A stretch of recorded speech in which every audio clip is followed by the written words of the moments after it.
नमस्कार, मी प्रतिभा चंद्रन. सत्ताकारांच्या आमच्या विशेष भागात आपल्या सगळ्यांचं पुन्हा एकदा मनःपूर्वक स्वागत. या भागामध्ये आपण निवडणुका जेव्हा सुरू होत्या, म्हणजे 5 टप्प्यातल्या निवडणुकामध्ये महाराष्ट्रातली खास करून जी चर्चा आहे ती आमच्या सहकाऱ्यांसोबत ऐकलीत. काही वेळा आमचे विशेष अतिथी सुद्धा या कार्यक्रमात सहभागी झाले आणि तुम्ही जो याला उत्स्फूर्त अतिशय चांगला असा जो प्रतिसाद देता आहात तो निश्चितच उत्साहवर्धक आहे. महाराष्ट्रातल्या 5ही टप्प्यातल्या ज्या निवडणुका आहेत त्या संपलेल्या आहेत, मतदान झालेलं आहे आणि मतदानाची जर आकडेवारी बघितली तर पहिल्या टप्प्यामध्ये झालेलं मतदान हे घसरत जाऊन शेवटच्या टप्प्यात म्हणजे 20 तारखेला जे मतदान झालं ते सर्वात कमी झालेलं आहे असं दिसून येतं. आज चर्चेत सहभागी होण्यासाठी माझ्यासोबत आहेत नवराष्ट्राचे संपादक नरेंद्र कोठेकरजी. नमस्कार, स्वागत आहे आपलं.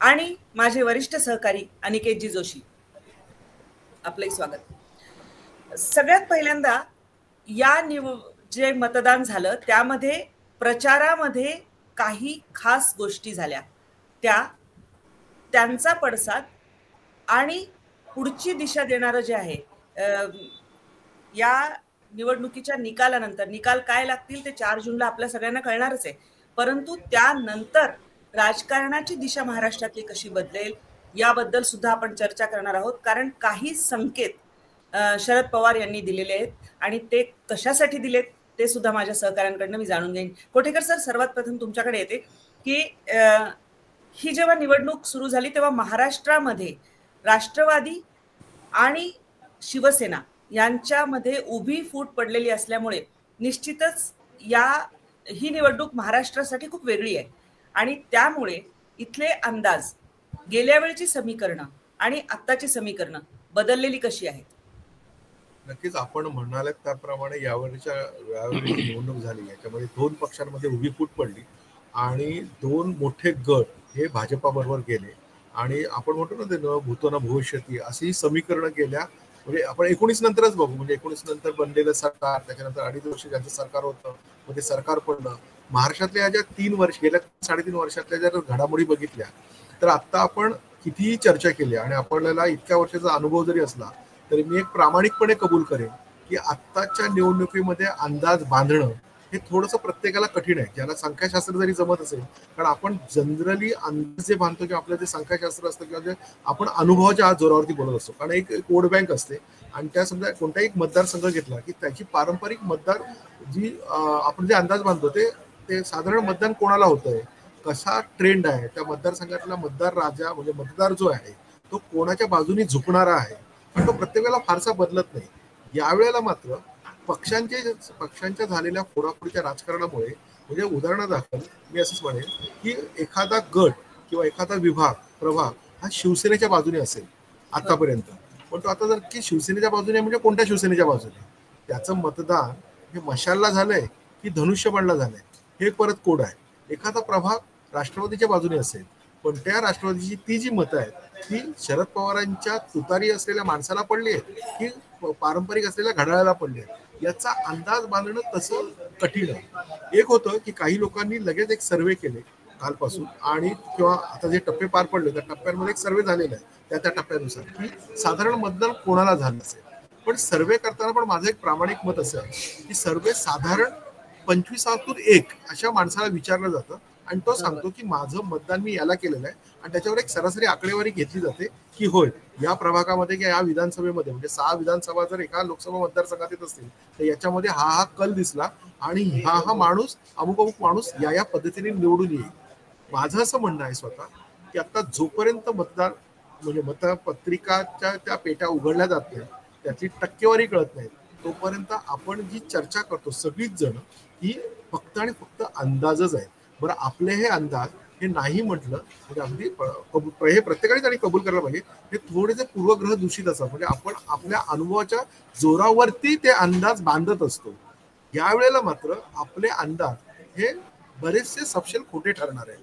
याचं कारण असं की आपण अंदाज बांधताना आपल्या एक बॅक माइंडला असतं की नाही इथे ना साधारण शिवसेना, म्हणजे मी ज्या मतदारसंघामध्ये राहतो त्याच्यामध्ये आता मी म्हटलं की नाही कीर्तिकरांच्या मुलाला म्हणजे अमोल कीर्तिकरला मतं पडतील, पण तसं नाहीये.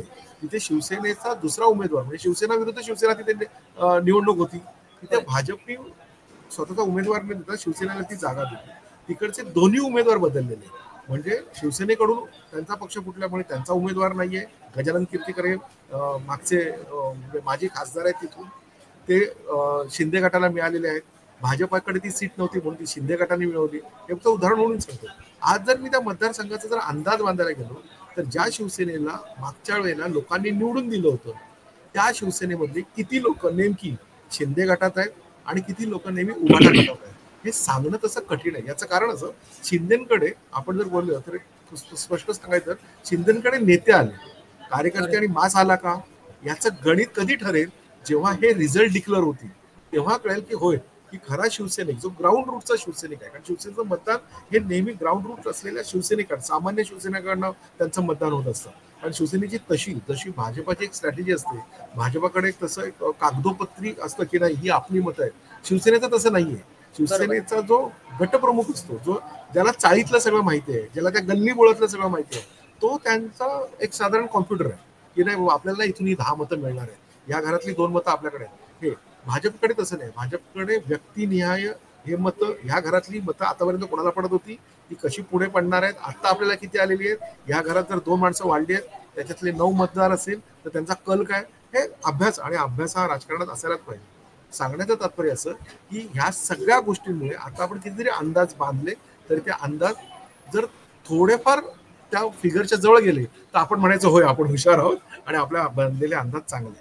पण तुम्ही जसं म्हणालात की या 2 गट उभे फुटलेले आहेत, त्यामुळे यावेळेचं मतदान आणि महाराष्ट्र नाही म्हटलं तरी एक ट्रेंड, याच्या पुढे एक ट्रेंड सेट करेल की अशा परिस्थिती, अशा प्रतिकूल राजकीय परिस्थितीमध्ये कोण तग धरतो. ही कसोटी राजकीय नेत्यांची पण आहे. आज नाही म्हटलं तरी शिंदे त्यांनी गट फोडला, शिवसेना फोडली आणि त्यांनी स्वतःचं अस्तित्व निर्माण केलं वगैरे. आज त्यांना ज्या भाजपाने जागा दिल्या त्याच्यापैकी किती जागा निवडून येतात याच्यावरती त्यांचं पुढचं भवितव्य अवलंबून आहे. तीच गोष्ट राष्ट्रवादीमध्ये, राष्ट्रवादीने 4 जागा अजितदादा पवार गटाला दिल्या, भाजपने त्यांनी लढवल्या. याच्यामध्ये त्यांचं आता मिळणारं यश किंवा समजा त्यांचा उमेदवार निवडून नाही आले असं आपण गृहीत धरू, फक्त निवडून नाही आले तरी एक नंतर असा विचार होईल की त्या मतदारसंघ निहाय, प्रभाग निहाय, विभाग निहाय त्यांना नक्की किती मतं पडली आणि पुढे जाऊन यांना ती जागा द्यायची की नाही, ही सगळी गणितं 4 तारखेच्या निकालावरती अवलंबून. अगदी बरोबर आहे. आणि की जी एक आपण बघितलं की या ठिकाणी म्हणजे महाराष्ट्रामध्ये खास करून पंतप्रधान नरेंद्र मोदींच्या जेवढ्या ताकदीने सभा झाल्या, मुंबईत रोड शो झाला आणि त्याचबरोबर महाविकास आघाडीच्या सुद्धा सभा लगेचच तिथे आपण पाहिलेली होती. बीकेसीला एक आणि एक शिवाजी पार्कावर.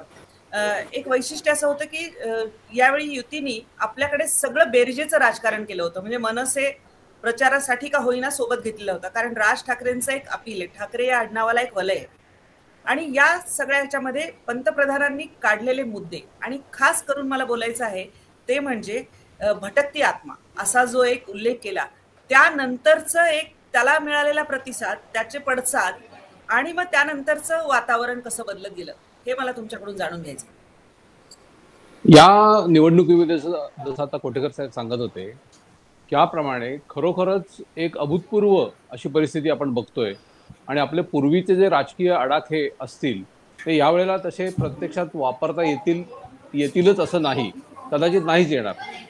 याच्यामध्ये दुसरा मुद्दा असा आहे की पंतप्रधानांनी इथे जी टीका केली ती प्रामुख्याने शरद पवारांच्यावर त्यांनी लक्ष ठेवलेलं होतं. दुसरं त्यांनी टार्गेट ठाकरेंना केलेलं होतं. उद्धव ठाकरेंनी 1914 मध्ये ज्या पद्धतीने युती तोडली होती, भाजपने तोडली होती 2014 मध्ये, आणि त्यानंतर 2019 मध्ये पुन्हा त्यांनी एकत्र येऊन एक निवडणूक लढली. या मधल्या काळामध्ये जी मनं दुखावली होती ती काय त्या 19च्या विधानसभेच्या किंवा लोकसभेच्या निवडणुकीमध्ये सांधली गेली नाहीत. आणि त्याचा दृश्य परिणाम हा आपल्याला 19च्या निकालानंतर बघायला मिळाला. आता शरद पवार असं सांगतायत की मी 2014 पासूनच ठाकरेंना भाजपापासून कसं दूर करता येईल असा प्रयत्न केला. या निवडणुकीचा आणखीन एक आपल्याला गंमत अशी सांगता येईल की अनेक जी राजकीय गुपितं गेले काही 7-8-10 वर्ष ही उराशी धरून ठेवली असतील राजकीय नेत्यांनी, ती सगळी ते हळूहळू बाहेर काढतायत आणि लोकांपुढे एक पूर्ण चित्र या निमित्तानं येत आहे. ही पण एक फार महत्वाची गोष्ट आहे.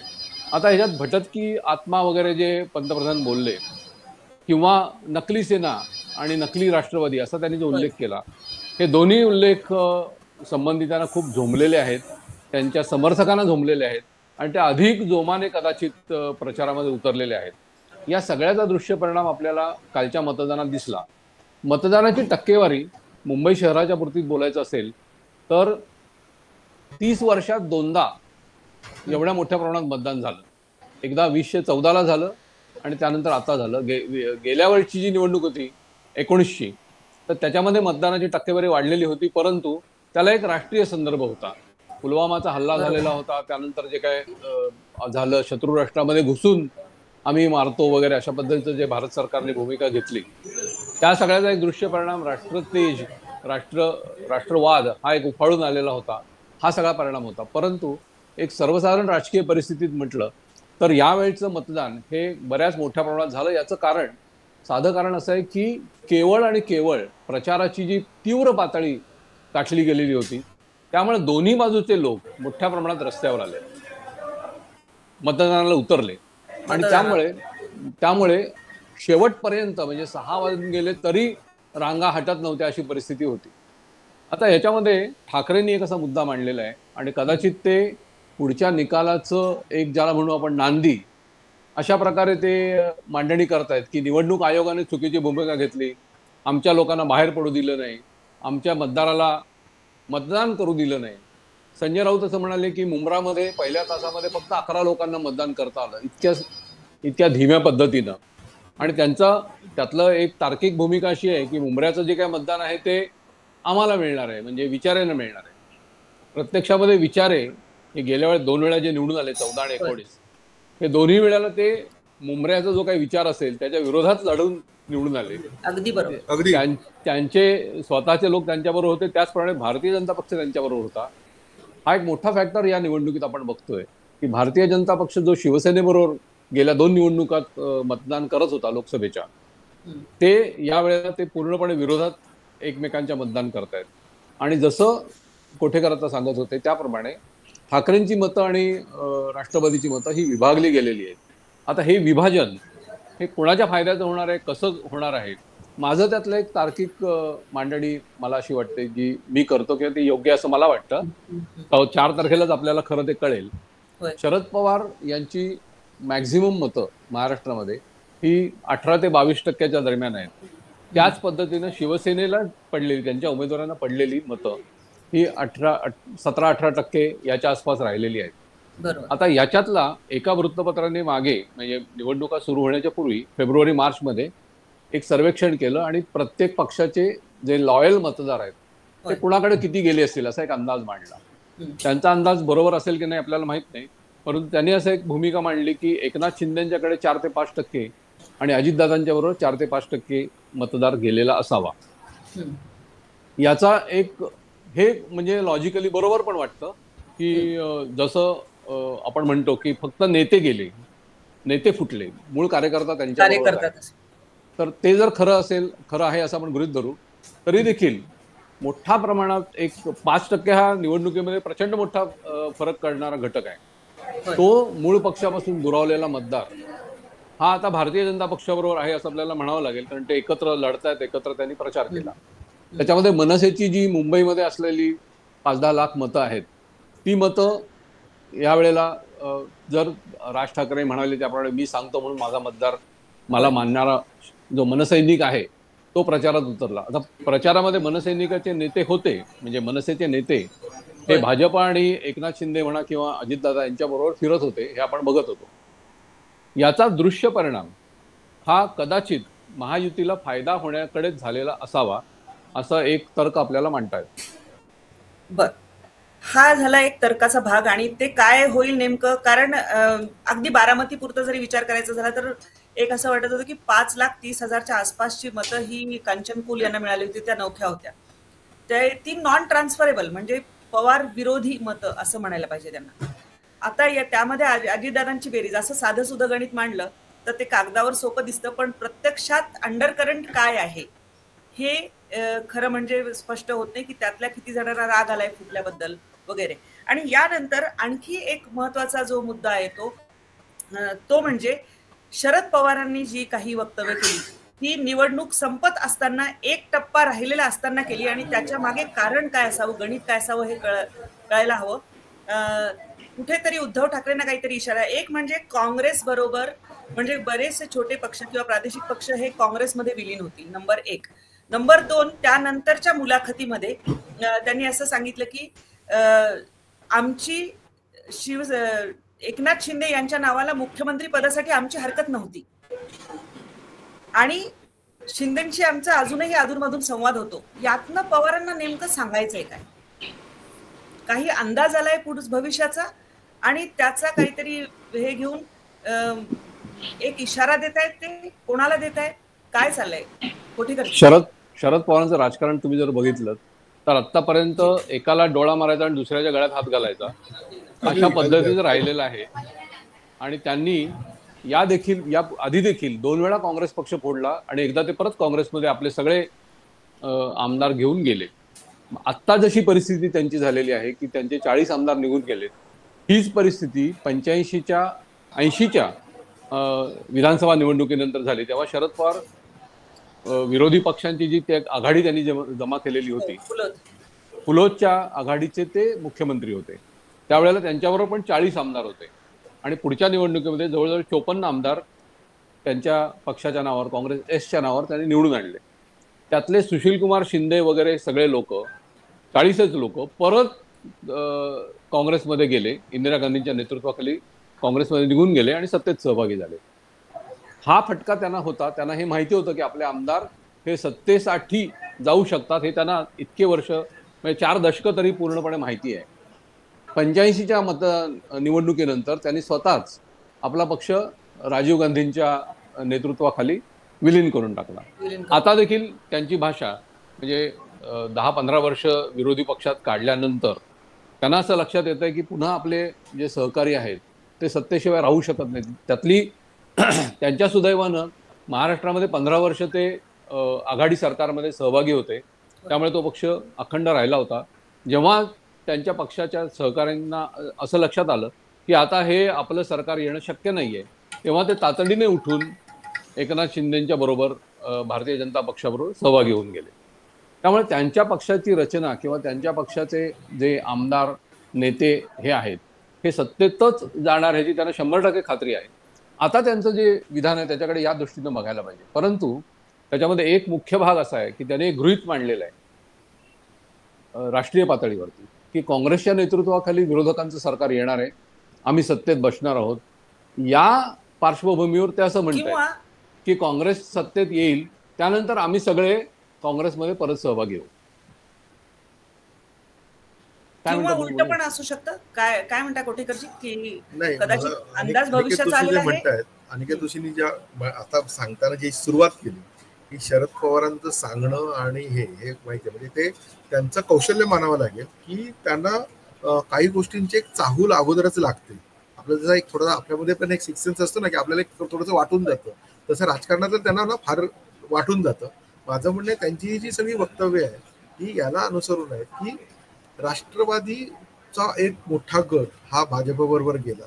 आता जर आपल्याला टिकायचं असेल म्हणजे मूळ राष्ट्रवादीला, शरद पवारांच्या राष्ट्रवादीला जी त्यांच्याकडे शाबूत आहे, तर काँग्रेसशिवाय त्यांना पर्याय नाही. मग अशा विधानातून आपण काँग्रेसबरोबर जवळीक करायचं का? जसं आता ते म्हणाले की काँग्रेस बरोबर आपले छोटे पक्ष सगळे एकत्र ठेवायचे आणि त्यांचं एक सरकार यायचं. सरकार येईल नाही येईल हे दुसरी गोष्ट, पण जर अस्तित्व टिकवायचं असेल तर त्यांना आता काँग्रेस सोबत राहणं याच्याशिवाय पर्याय नाही असं माझं म्हणणं आहे. दुसरं गोष्ट ते एक खूप चांगलं म्हणाले की ज्याच्याबद्दल पूर्वी त्यांच्यावरती टीका पण झाली होती. मुळात राष्ट्रवादी पक्ष हा पास झालेल्या मुलांचा एक वर्ग आहे, म्हणजे जिंकून आलेल्या आमदारांची मोड बांधली आणि पक्ष निघालाय ना, त्यामुळे ते सत्तेशिवाय राहूच शकत नाही.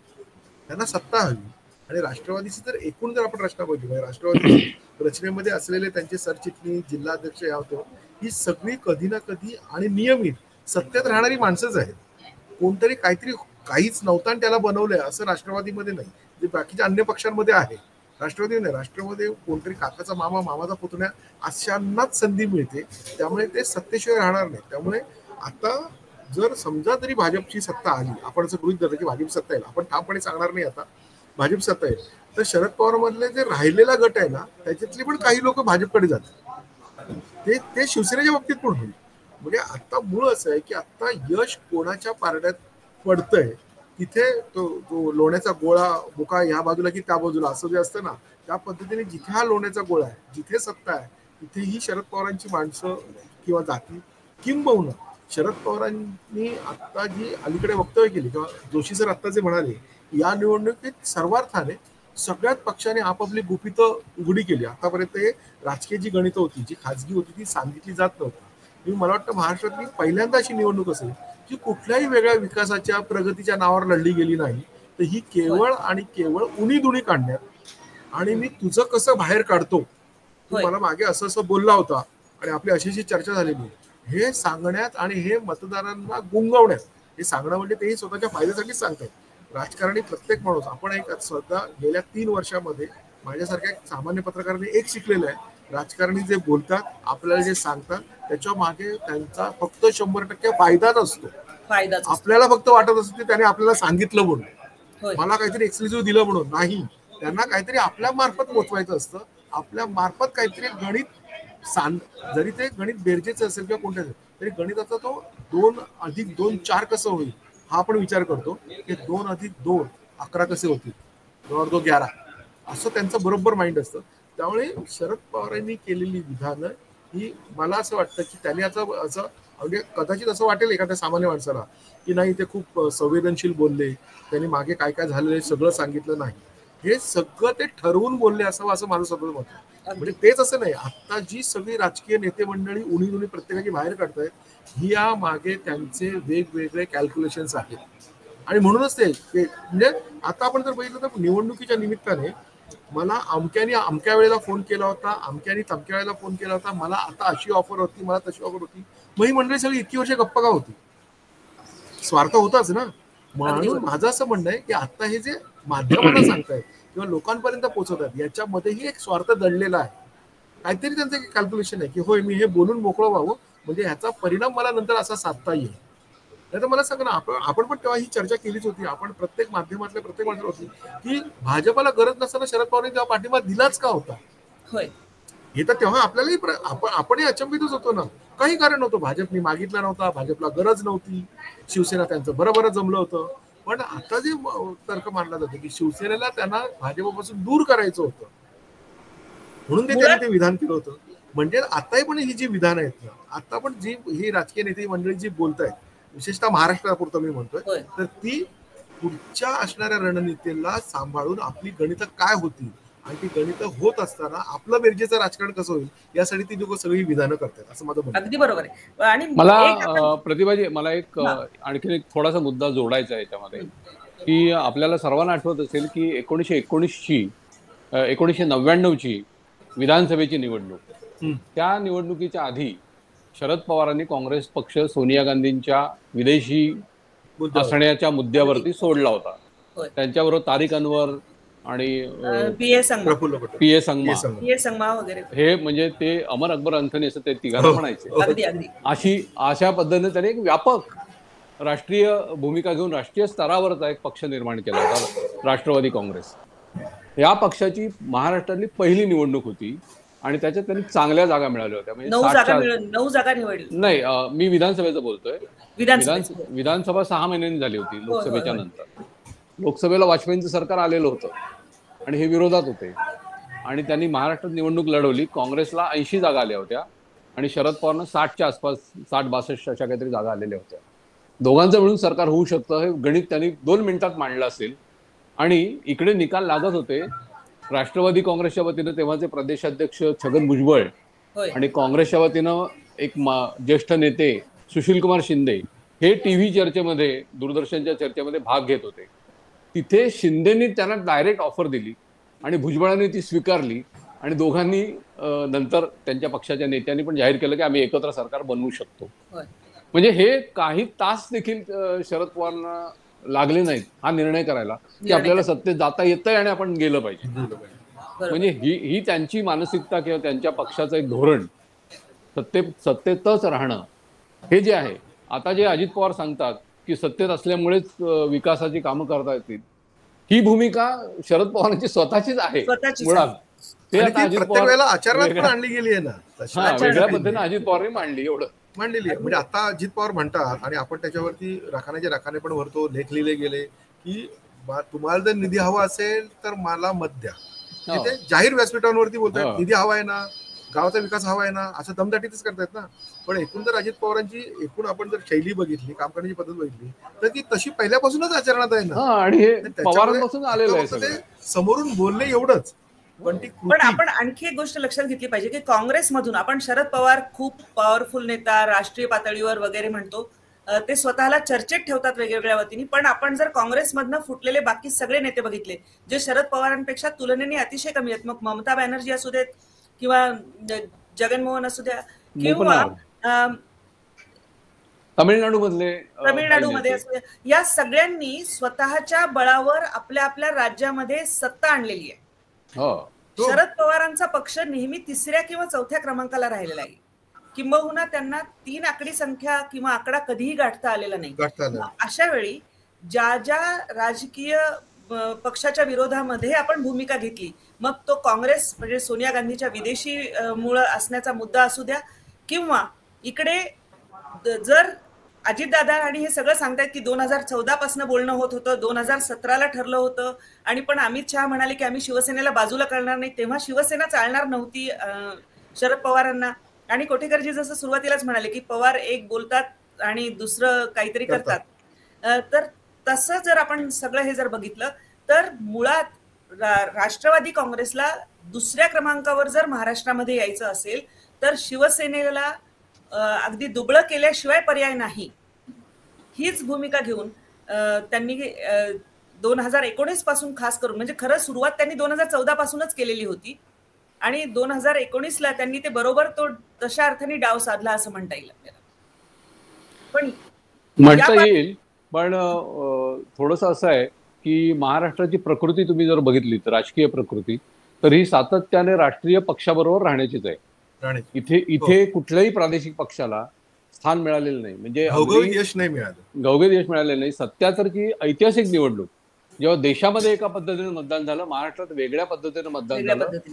इथे वसंतदादा पाटील आणि राजाराम बापू यांनी तो जो काही जनता दलाचा विजय रथ होता तो आम्ही महाराष्ट्राच्या वेशीवर अडवला, नर्मदेच्या पलीकडे येऊ दिलं नाही वगैरे, अशा प्रकारची म्हणजे विधानं करता आली, असं यश काँग्रेसला तेव्हा मिळालं होतं.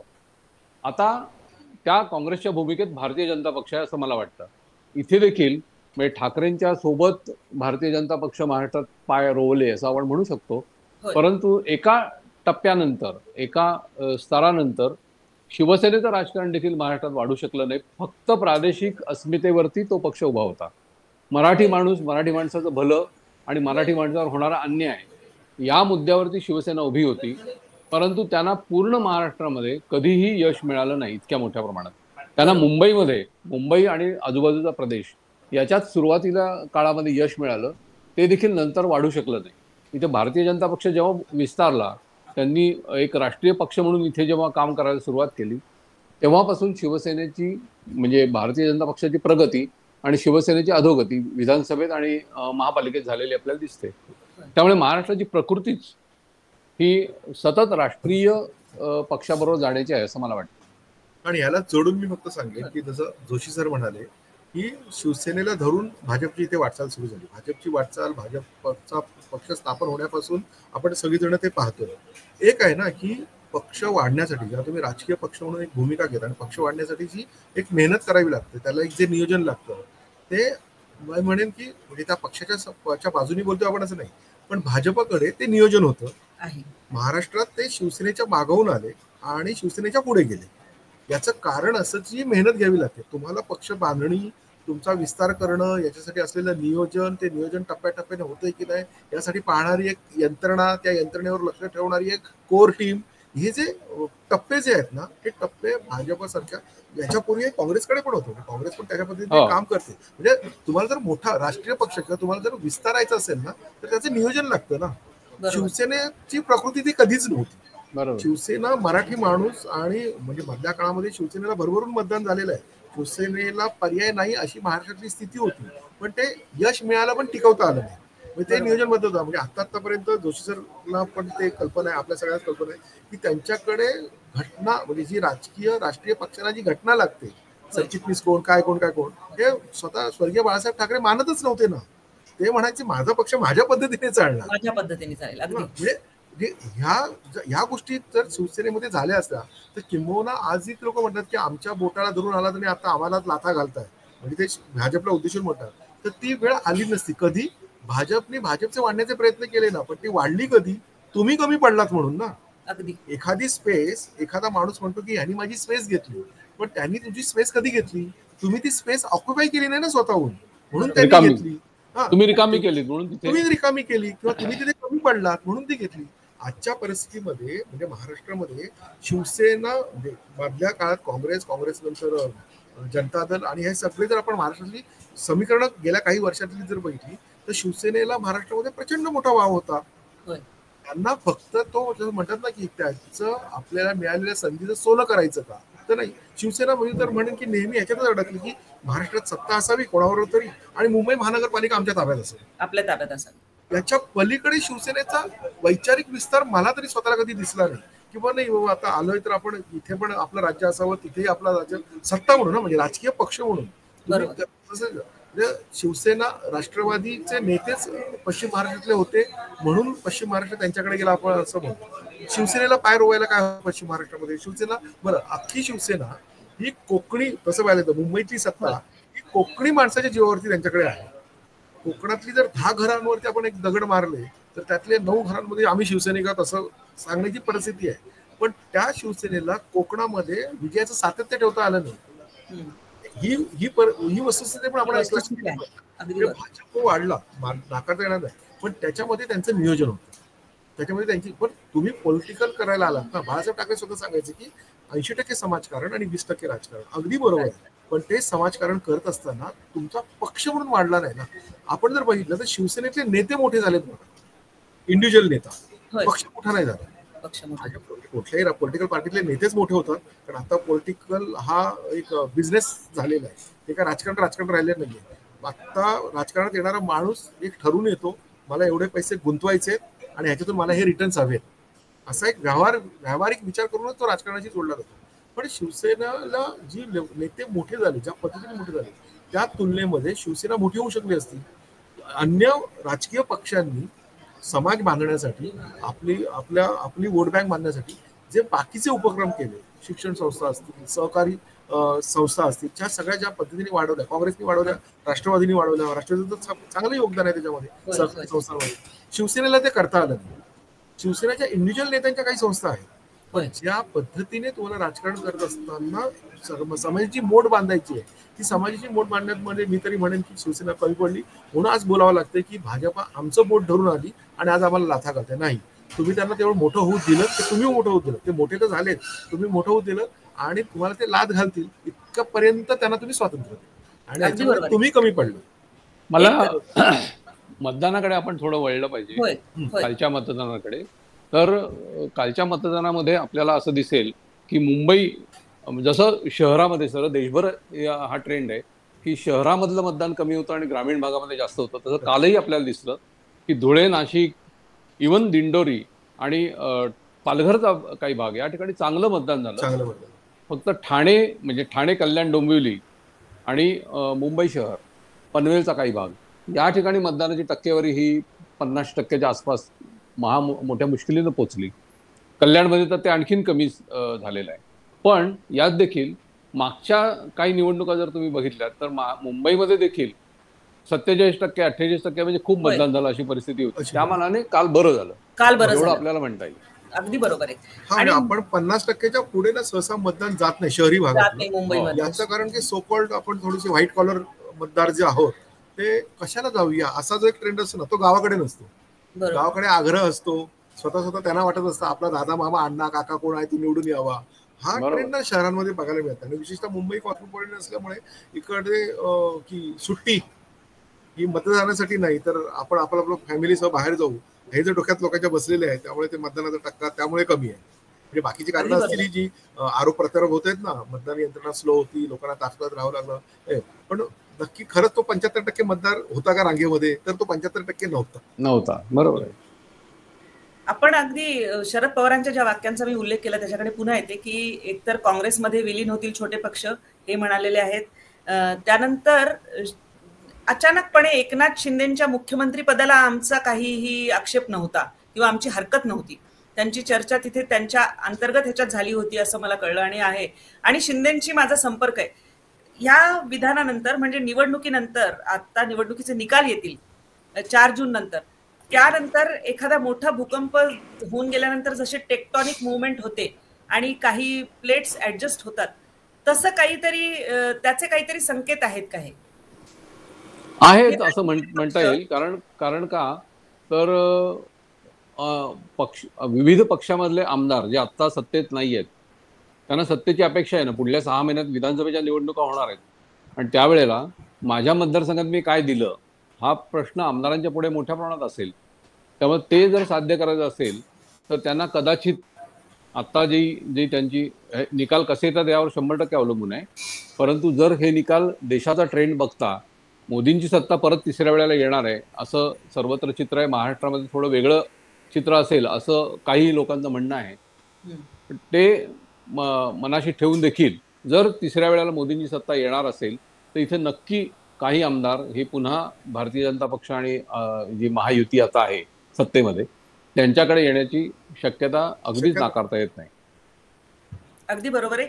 आपण 4 जून पूर्वी पुन्हा एकदा भेटून पुन्हा आपण 4 जूनला भेटणार आहोत. निकालानंतरची जी परिस्थिती महाराष्ट्रातली आहे ती खूप वेगळी असेल, गमतीशीर असेल आणि आपल्याला अभ्यासासाठी खूप चांगली असेल. आपल्या अभ्यासासाठी अगदी चांगली असेल, प्रबोधनासाठी. पण कोठेकरजी आणि अनिकेतजी एक गंमत अशी आहे की यानंतर जेव्हा तिकीट वाटपाचा प्रश्न येणार आहे या विधानसभेसाठीच्या, त्यावेळी या सगळ्यांचे खरे चेहरे आणि मग काय काय होतं, किती फूट होते काय, हे पुन्हा आपल्याला पाहायला मिळेल. कारण तेव्हा खरी अडचण होणार आहे सगळ्याच पक्षांची की कोणी. त्याच्यात कसं आहे की विधानसभेला 288 जागा आहेत. होय. आणि लोकसभेला फक्त 48 जागा आहेत. हा एक मोठा फरक आहे. त्यामुळे प्रत्येक पक्षाला त्याच्या अपेक्षेच्या जवळपास जाणाऱ्या जागा हे वाटप अस्तित्व राहील. त्याचं दिसून येईल. त्यांची जी क्षमता आहे, आवाक आहे, त्या पद्धतीने जागा वाटप नक्की होईल. म्हणजे यात मला तर काही शंका वाटत नाही. दोन्ही बाजूला महायुतीला आणि महाआघाडीत जे कोण उरतील त्यांचं जागा वाटप हे नक्की होईल, व्यवस्थित होईल. फार अडचण येणार नाही. काही जागांवरती असेल की इथे माझा पण आहे तिथे तुझा पण आहे, जसं मुंबईच्या बाबतीमध्ये शेवटपर्यंत हाणामारी चाललेली होती तसं असू शकेल.